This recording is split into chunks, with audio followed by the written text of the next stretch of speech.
Please, have a seat. Thank you very, very much. Chairman Williams, thanks for the introduction and for your leadership of Fort Mojave Indian Tribe. You know, it was great to meet you last week in Nevada. And thank you, Secretary Howland, for hosting this White House Conservation Summit here. You know, I want to thank you for all your fellow cabinet members and the federal employees across agencies to carry out this historic conservation plan across our nation, because it is a big deal.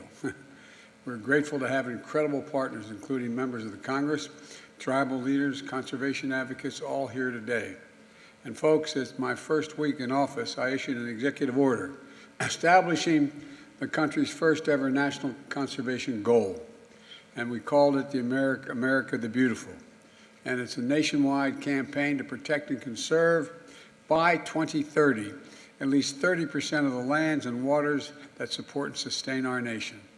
And last year on Earth Day, I signed an executive order to protect America's forests and to harness the power of nature in the fight against climate change.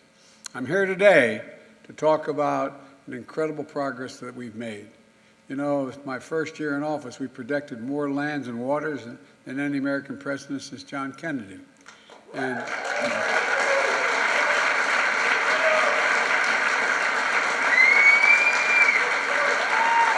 And with the help of members of Congress here today, I signed a bipartisan infrastructure law and the Inflation Reduction Act, the largest investment in climate and environmental justice and conservation ever anywhere in the world.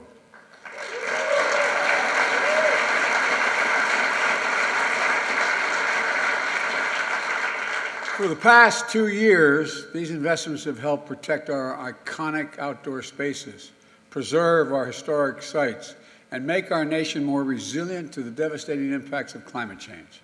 We also relied on important partners to help us meet these goals. Farmers and ranchers have implemented critical conservation and stewardship practices across 50 million acres in private land and areas the size of the state of South Dakota. In Alaska, we protected the Tongass National Forest and the salmon Bristol Bay.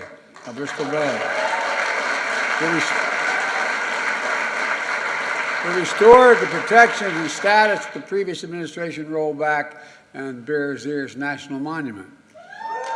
The Grand Staircase Escalante, the northeast canyons and seamounts of the Marine Monument. Last year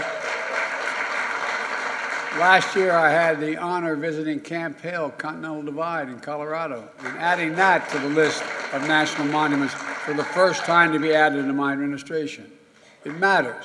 This matters because when we conserve our country's natural gifts, we're not just protecting the livelihoods of people who depend on them, like the family farms, outdoor recreation, businesses, rural communities, welcoming visitors from all across the country and around the world, as that matter.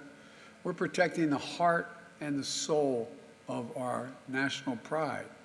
We're protecting pieces of history, telling our story that will be told for generations upon generations to come. You know, our natural wonders are literally the envy of the world. They've always been, and they always will be, essential to our heritage as a people and essential to our identity as a nation. That's why the budget I released earlier this month includes new funding to increase access to our natural areas for Americans from all backgrounds. We're going to continue to take aggressive steps toward conservation with the big actions I'm about to announce today. First, I'm proud to use my authority under the Antiquities Act to establish and I want you to know it's a big deal, the Havaniqua May. I'm having trouble. Thank you. I got it. I just know it as Spirit Mountain in Nevada.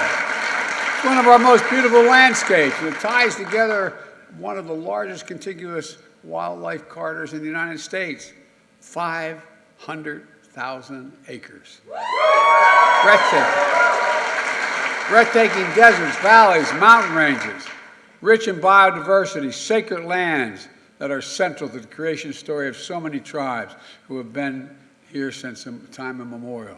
Look, You know, it's a place of reverence, it's a place of spirituality, and it's a place of healing.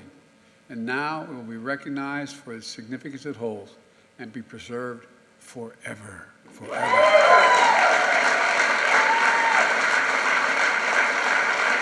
I look forward to visiting myself, and I want to thank my friends in Congress who fought so hard for this day to become possible. Senators Jackie Rosen, Catherine Cortez Mastow, Representative Susie Lee, Dina Titus, and a special thanks to you, Mr. Chairman, for your partnership. Look, second thing we're doing is we're protecting the Castner Range in Texas as a national monument. Thank you, Veronica Escobar, Representative, for your leadership in this. Now, I hope you'll still have reason to call me, because you called me a lot on this one. This is managed by the United States Army at Fort Bliss, and it tells the story of the tribal nations who live there and the members of our armed forces who trained in those lands. It's also a place of incredible beauty. And right now, as winter gives way to spring, Mexican gold poppies are bursting into bloom. You can see, what I wanted to do was have all this in a video behind me here, because when you see it, it's just breathtaking. Transforming desert plains and hills into a sea of vibrant yellow and oranges, framed into the rugged mountains of the blue sky. The people of El Paso have fought to protect this for 50 years. Their work has finally paid off.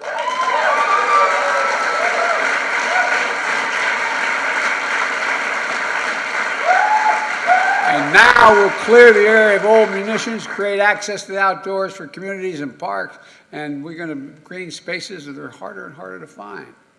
And importantly, Castner Range will be preserved for future generations.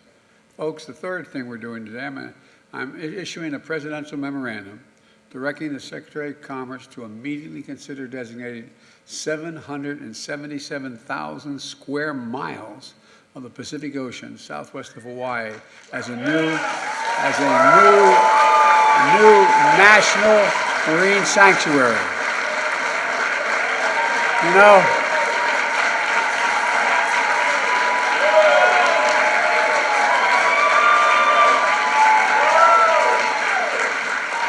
that's an area larger than Alaska and Colorado put together and 3 times the size of Texas. That's no small amount of land underground.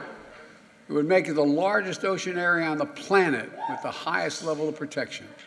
And it will help us meet our goal of conserving, the goal I set when I got elected, of protecting and conserving 30% of our oceans. It's a network of islands and reefs where waters are filled with the most diverse marine life on the planet. Sharks, rays, marlins, tunas, turtles, whales, ancient coral forests, many that are threatened and endangered right now, but won't be. And I want to thank Senator Brian Chance and Maisie. Maisie, where are you? There you are.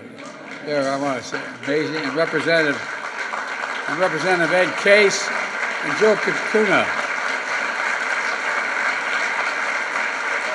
And many Native Hawaiian Pacific Island leaders, you know, look, who have worked tirelessly to protect our oceans. I want to thank you. I mean, I genuinely mean it. Thank you. It wouldn't have happened without you. And that's not all we're doing today. Earlier, you heard Secretary Haaland announce that she's taking steps to modernize the management of America's public lands, to put conservation on an equal footing with development, to safeguard more places for people to hike, hunt, camp, and fish. And we're going to be moving ahead today with a strategy to conserve the wildlife corridors across agencies and across our entire landscape. Whether it's a National Park Service or the Bureau of Land Management or the Forest Service or private landowners, we need to be coordinated to make sure the habitats we're conserving along migration routes, no matter where or who's in charge of that land. And today, we're releasing the first ever United States Ocean Climate Action Plan to harness the tremendous power of the ocean to help in our fight against the climate crisis. We know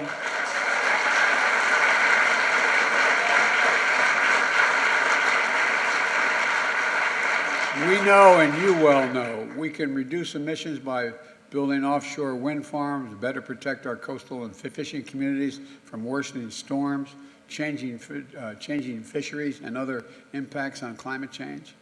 And I'm also committed to working with the tribal leaders here, as well as Senator Patty Murray, Maria Cantwell, and Representative Mike Simpson, to bring healthy and abundant salmon runs back to the Colorado River system.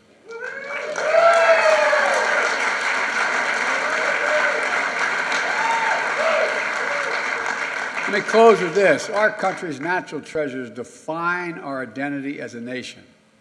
They're a birthright. They're a birthright. We have to pass down to generation after generation. They unite us. That's why our conservation work is so important. It provides a bridge to our past and to our future, not just for today, but for all ages. Rachel Carson, environmentalist and author, wrote, quote, "Those who contemplate the beauty of the earth find reserves of strength that will endure as long as life lasts." I'll share with all of you here today the enduring reverence for the power and the promise of the country's extraordinary natural wonders. And they are extraordinary. When I was vice president, I went to most of the national parks, and I brought my family because I wanted them to see them.